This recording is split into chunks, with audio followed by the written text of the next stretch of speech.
Welcome to Survival Mode Disrupted, the podcast for those who are done performing, done people pleasing, and done living life on autopilot.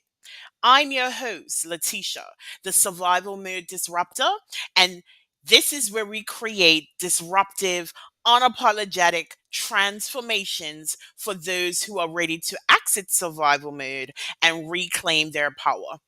Every episode is your permission slip to burn the rule book, break the cycle, and finally build a life that feels like yours. So let's disrupt everything that's holding you back and start living life on your own terms.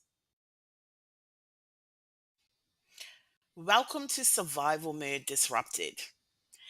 This is your trigger warning. This podcast contains unfiltered conversations about trauma, abuse, and survival. Discretion is advised. This is not therapy or medical advice, just real people sharing real stories. So please take care of yourself and pause if you need to. If this conversation hits home, grab the book Survival Mode Exit Plan, your raw, unapologetic blueprint to break free. Available now by scanning the QR code or clicking the link in the comments.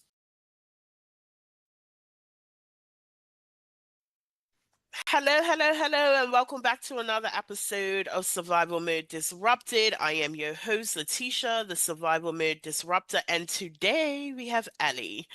Ellie, why don't you introduce yourself? Hi, thank you so much for having me. I'm super excited. Like you said, my name is Allie, and I am a mama to three little ones, a wife, and an entrepreneur. I do meta ads for business, women business owners. And that's me in a nutshell. But the reason I'm here today is because I didn't always know that was me in a nutshell, because I didn't know who I was anymore. See, I had become a wife, a mother, a child life specialist, and I couldn't answer the question, what makes me happy? And so that's why I'm here, and I'm super excited to chat with you today. So, to dive into my story a little bit, like I said, I have three little ones. And well, I guess backtrack even further. Like I said, I'm a wife. I got married when I was 20 years old. So, very young, absolute love of my life. Still love him. We've been married 12 plus years now. I probably got that wrong. He's going to joke about that. But married really, really young. And then after getting married, was like, I'm going to become a child life specialist. Now, that is an individual that works in the hospital with pediatric patients and their families, helping them navigate the experience of healthcare, the trauma that comes around with it. And there's a lot of hoops and hurdles to get through that. So I was very much identifying with, I'm a child life specialist. This is who I am. Okay. And then I had my first son, and I was able to stay home with him. So then I was full-time mom, right? And then 19 months later, my daughter arrived, and that rocked my world. I was so excited to have another little one, but it wasn't the same. It wasn't the same after having my first. My first was an angel baby, and we thrived. We loved it. He was born in April. We went outside all the time, great long walks. It was literally the dream. And then when my daughter came, it was a lot different. And it took me a little bit to notice that there was a difference. I remember I went here in the US, we have a 6 weeks postpartum follow-up appointment with your doctor. And I went and she was like, "How are you doing?" Like, "I think I'm doing okay. Like, I'm still here. Baby's the work, like baby's growing." And she was like, "Okay, well, on this scale, you were borderline postpartum depression." She's like, "Do you want to do anything about it now?" And me, being myself, prideful, not wanting help from people, was like, "Nah, nah, I'm fine. I'll be fine. I know what." I work with people that have depression. That's not me. And it was probably like a full another month before I realized, shoot, something's not right. And I remember sitting at the dinner table with my husband and my two kids, and we usually, would talk about our day, make each other laugh. But that night, as I sat there, I didn't want to talk. I Every conversation we had had in the recent time, it felt like it turned into an argument. And I wasn't angry. He wasn't angry. I was just exhausted. And it felt like everything I said would just go wrong. And so honestly, silence felt safer. And it was then I was like, shoot, I don't think this is normal. Like, this has never been how our relationship has been. And we were able to talk more and well, to talk because we weren't talking. But decided it was time for me to reach out to my doctor again and say, "Hey, I've been noticing these things. I don't want to talk to my husband. And not only that, I'm feeling kind of detached from my baby. There were days that I didn't want to be around my baby. And that sounds really heavy to say out loud, but I need to say it because I know I'm not the only mama out there that has felt that. And I want you to know that you're not broken. But I wasn't bonding the way that I thought I should, the way that I did with my first baby. And instead of feeling joy, I felt trapped, right? Like I got married really young. My whole 20s was focused on that relationship, like being a wife, being with him. Like we were joined at the hip, best of friends, but probably a little too dependent on one another, right? Not my own self. And then I have these two young babies now, and I'm like, this is my life now. I made this choice. What the heck? Like I felt stuck. And before I reached out to my doctor, there was one day that, so I'm not a crier. I don't cry very often. I always joke with my husband because he cries in all of the movies. Any like kid animated movie, I look over, he's crying and it's so tenderhearted. And I'm like, why are we crying? Like, because I'm just not a crier. But I was heating up soup and oh my gosh, this just makes me laugh. I dropped my soup on the way to the kitchen table and it went everywhere. And I remember I just completely broke down. I started sobbing, not like just tears, but like ugly crying over this soup. And my husband came in frantic, like, oh my gosh, did you cut yourself? Are you hurt? I'm like, no, I dropped my soup. This is just too much. Everything's too much. And and that is really when, after that incident, we were like, okay, let's talk to the doctor. Let's get some help. Let's see what we can do. And that's when I started moving from the pit. Because I think there's a difference between like being in that deep, dark place and then getting to a place where you're floating on the water. Sorry, my husband was calling and he knows I'm on a podcast. So if he calls back, that means something's wrong. But You anyway, can sorry pause about if you that. need to.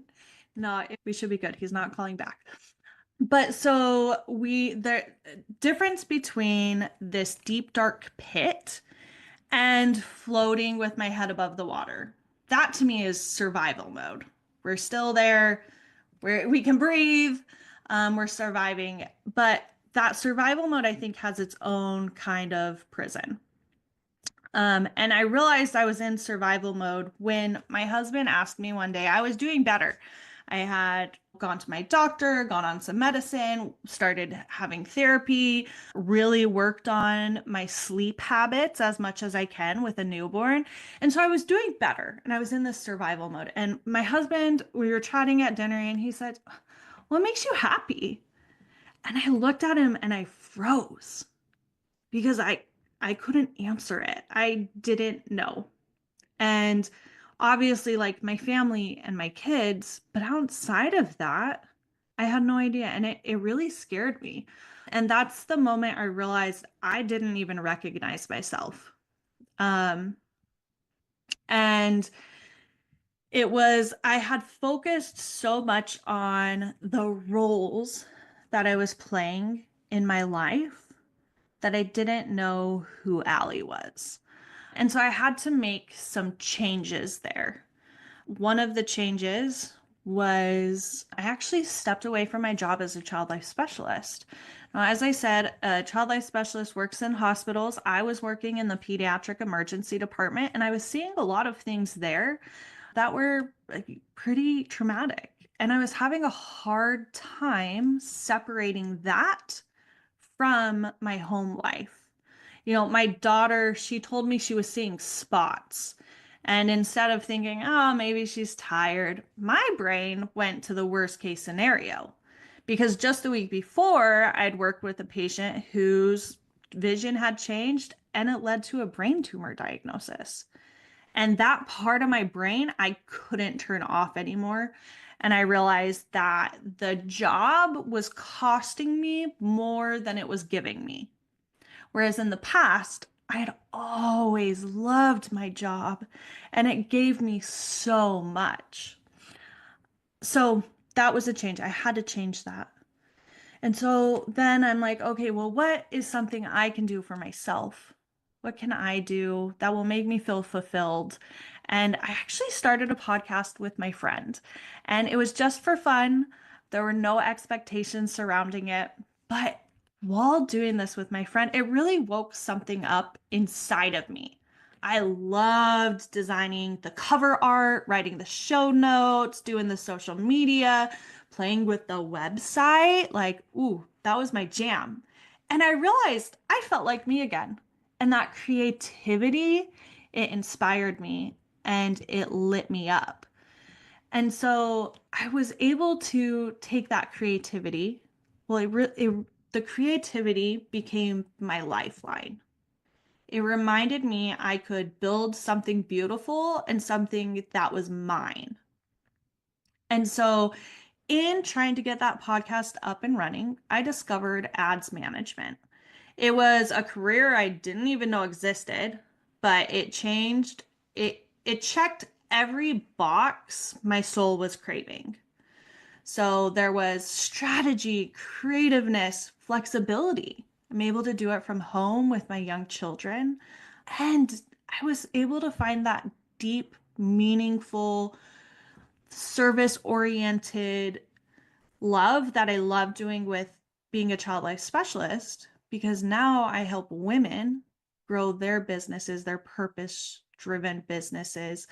And I was serving, and that changed everything. So now, instead of absorbing the trauma that was around me, I'm able to amplify it into a transformation. And that really it's been now it's been like 2 years now since I've gone out of the fog, and my baby girl is 5 years old. So it took a while. We're talking like a couple of years for me to finally be able to be like, I'm out of this survival mode. I am now in a place where I feel like I'm thriving more. And I now have a third baby. And he's 18 months old. And yeah, like it was good because I had coping strategies in place when he was born that I had worked on for over a year. So that when he was born, I was able to keep my head above the water and keep going and keep thriving. And I feel like one of the only reason that I recognized it in myself, other than the crying soup, was because a friend shared in my church congregation that she was struggling with mental health and depression. And that made me realize I wasn't alone. And that's part of why I want to be here, is so that if there are people going through this or feeling like they're not connecting with their baby, that they know they're not alone, they're not broken. And yeah. that's kind of me. That's my story. Thank you, Ali. I really enjoyed your story. Before we started recording, I told you like one of the things that I wanted for this podcast is to bring a multitude of stories. And I think yours is pretty powerful because, like you said, a lot of times, particularly with mental health issues, we think that we are suffering alone. The we don't talk enough about mental health, although in years we have become more vocal, but Mhm. oftentimes it's something that we will keep to ourselves until we cannot keep it to ourselves anymore. I absolutely relate with I had pre and postpartum depression with my second, and she was a COVID baby. So Mhm. getting assistance during that time, which was really critical, was difficult Mhm. because the healthcare system was not focused on mental health during that time. And I watched myself go deeper and deeper into a hole, which was really, really difficult to get out of. Mhm. And so I can relate to that. Another thing that I can relate to is, you were essentially working with people with trauma, and I and then being a new parent and all of that stuff, and your role is around the traumatic experiences of other parents. I can imagine it could really take a toll on you, even as you're healing from the postpartum depression. So one of the things that I talk about with almost every guest is the phases of accident survival mode. And you really talked about, excuse me, that lack of identity. And I think it's so key that we expand on this a bit because I think almost every mother can identify with that. Whether or not they're dealing with depression, whether or not they're dealing with trauma, we get so sucked into our role as a mother, right? Like Mhm. our main goal is to keep our children alive, to keep them ticking and talking. And we Yes. often forget about us. And the three phases that I talk about are self-awareness, reprogramming, and then that reinvention. I think Mhm. it was pivotal in your story, that reinvention part, like being able to find out who you were, being able to tap into your creativity, and essentially that led you to a purpose, Mhm. because you learned more about ads and all of that stuff. Yeah. Would you say that was pivotal in your healing process?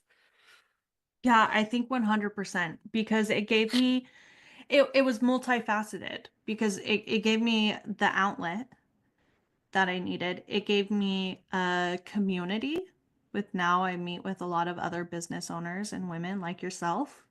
And it gave me a way to also contribute financially to my family, which was something that I was like, I want to be able to do this, but I can't do it with my current job.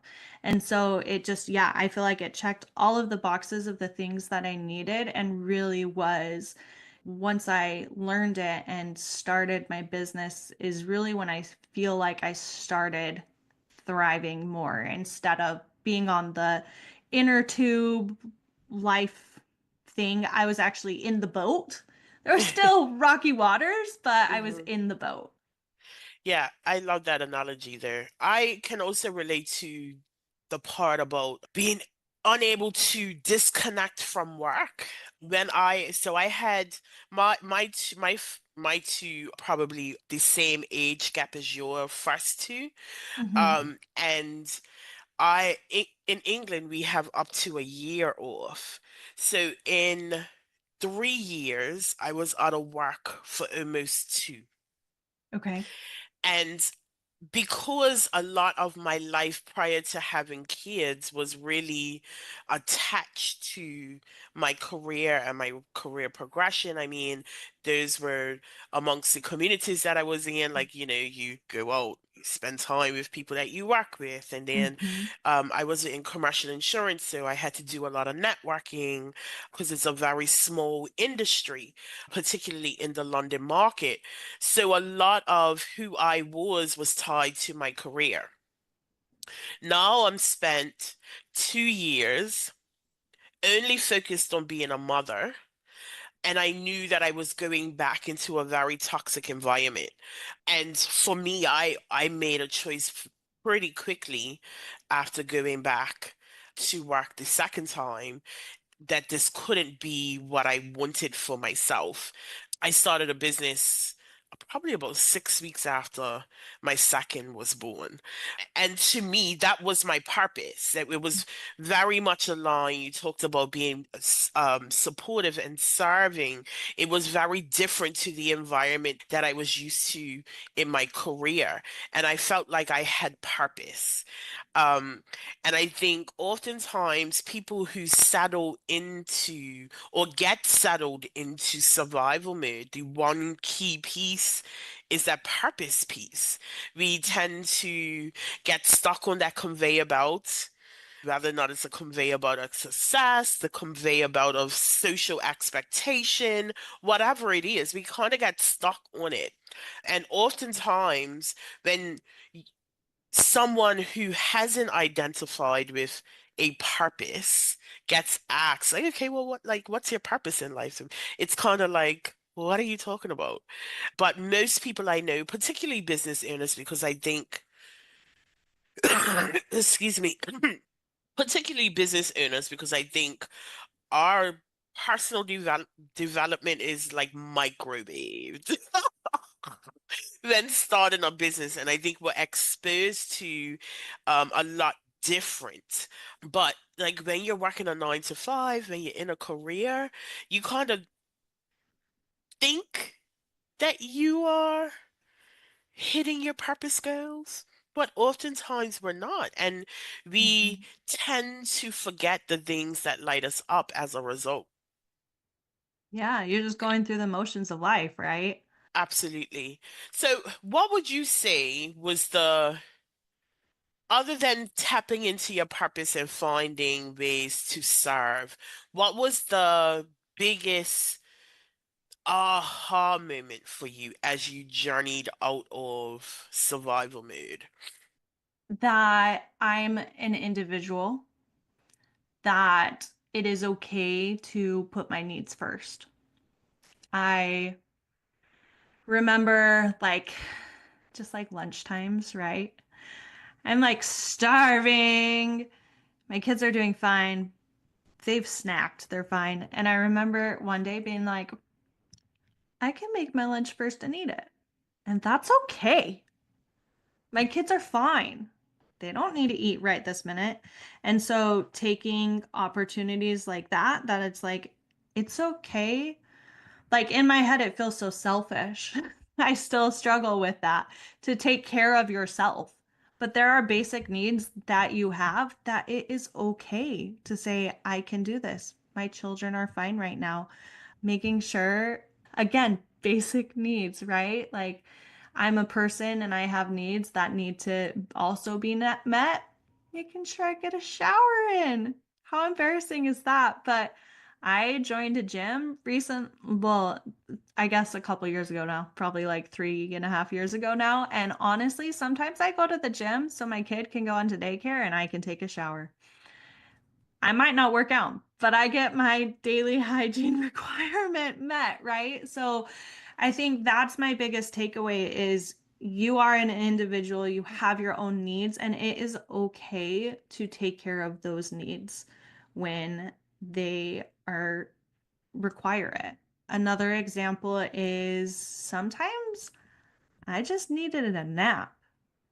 And when my husband got off of work, sometimes it was like, hey, I'm going to lay down for 30 minutes. I'm putting my ear pods in, I'm closing the door, I'm covering my eyes up, like nobody interrupt me for 30 minutes. I am deeply blessed with an amazing husband that supports me and is an amazing father. And he was able to allow me to do that. But it was like, I knew my kids were safe. I need to close my eyes. Um, Absolutely. It's interesting that you brought up the fact that we have to learn how to put us first. And for some reason, we it's almost like we're conditioned to believe that's selfish, but our primary focus in life should be us first. And I always I say this to clients, I say this to friends. Like the pilot on an airplane does not tell you to put your mask on yourself first just because. As much as we want to help others, as much as we want to do and be impactful, we can only impact others as much as we can impact ourselves. And if we don't have boundaries, if we don't practice self-care, all that happens with us is either we slip deeper into survival mode because all we end up doing is just surviving and ticking boxes because we're taking care of everybody else, or we actually lose ourselves in the process completely. And sometimes it ends up being both, right? A huge reframe for me was just that as well, learning how to put myself first. As a result of my own trauma, I was a people pleaser. I didn't have boundaries, right? So I spent so much time expending energy and efforts into everybody else and feeling absolutely guilty when I took time to consider myself. And one thing that I learned, particularly after my second child, was wait a minute. I cannot save everyone if I can't save mhm. myself. If I can't even get a nap, if I can't even prioritize my basic needs like a shower or going out and enjoying friendship with others, then how good am I going to be to anybody else? And what essentially happens is we end up getting resentful of the extra that we do for others simply because we can't do for ourselves or Yeah, we don't choose 100%. to do for ourselves. Right, 100%. And when you're resentful, that's not good for anybody. It's not Mhm. a feeling that is nice. Absolutely. Well, Ali, I've enjoyed this conversation. Do tell us how we can find you online. Yeah, so you can find me online on my Instagram. It's Amplify with Allie, so AMP am. This is embarrassing. Lify with Allie, ALLI. So yeah, you can find me there, and that's kind of where I hang out online. Okay, we'll make sure that information is in the show notes. But one last key takeaway for the listeners. Yeah. So you can have a beautiful life on the outside and still feel broken on the inside. You can love your family and you still feel lost within your own skin, but survival mode is it's not living, it's enduring. So the most powerful thing I think you can do is ask what makes me come alive. And when you find that spark, that's when your healing can start. Listeners, when you find what makes you come alive, you are moving forward. It's time to start actioning that and start aligning with the things that make you happy. Ali, thank you so much for your time on Survival Mode Disrupted. Listeners, thank you for catching another episode. And I want to remind you, you were not built to break, but you damn sure were not built to just survive. Reclaim your life. Sorry, disrupt the cycle, reclaim your life, and thrive on your own terms. And I will see you next week.